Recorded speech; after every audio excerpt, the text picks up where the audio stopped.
This is your family's first and most important line of defense against Mother Nature. When she strikes, make sure you call the people that I trust, my family and friends at Exterior Home Solutions.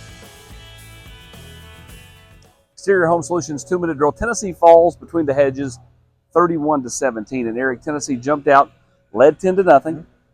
It was tied at halftime. And in the second half, it was just domination by Georgia as Tennessee couldn't get home. Their defensive line got dominated tonight by a Georgia offensive line that was much maligned coming in.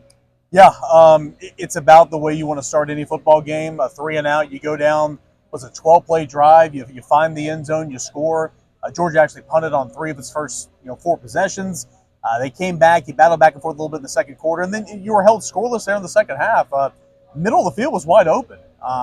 You talked about that offensive line for Georgia that we talked about all weekend long about being battered and bruised. Tennessee had no push whatsoever, and in return, Carson Beck was able to sit back there and pick Tennessee apart over the middle of the field, and that was an issue, and Tennessee could never slow that down. No, Tennessee's secondary struggled tonight. I mean, Carson Beck goes for 347. Yeah. And in part, I mean, you can only defend for so long, which goes back to the pass rush, but even then, I mean, Oscar Delp was running wide open at times. They got him matched up against Will Brooks and several different players, and just had just a much easier night than they've had for this Georgia offense in quite a while. Yeah, Tennessee played some zone, and they found the soft spots of that zone. Obviously, attacking the middle of the field with the tight end was a part of the game plan. I think tight ends had 139 yards receiving for Georgia or something like that. Oscar Delp, who coming into the year you had high expectations, really hadn't done much this year.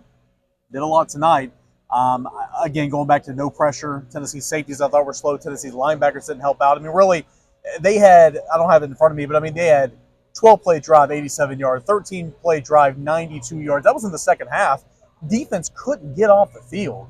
And because you couldn't get off the field, you had these long drives. Tennessee didn't have the football a lot in the second half, and ultimately, you didn't do anything with it.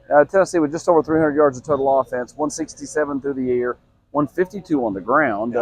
Dylan Sampson goes over 100 yards again. But I did think that Tennessee moved the ball 20-20 against Georgia better than they have at any point during the Josh Heupel era at Tennessee.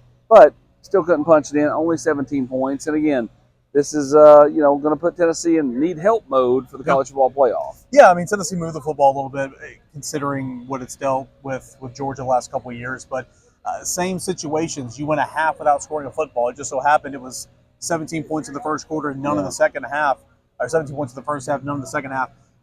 You're going to need some help. You're going to need to, finish out the rest of your season and go and win those games. But you don't control your own destiny anymore, and that's a little frustrating. And we'll talk about the college football playoff rankings and where Tennessee should fall, and this loss and that loss and all that. I mean, this wasn't a horrible loss, but it is another loss, and we know how everybody views Alabama. We know how everybody views Georgia with the number 1 strength of schedule.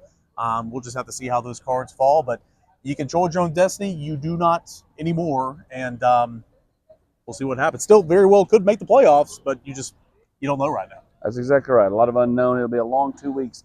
Not going to be much excitement for Senior Day next week against UTEP just because of the type of opponent they are. Tennessee, will be back on the road in 2 weeks when they take on Vanderbilt in Nashville.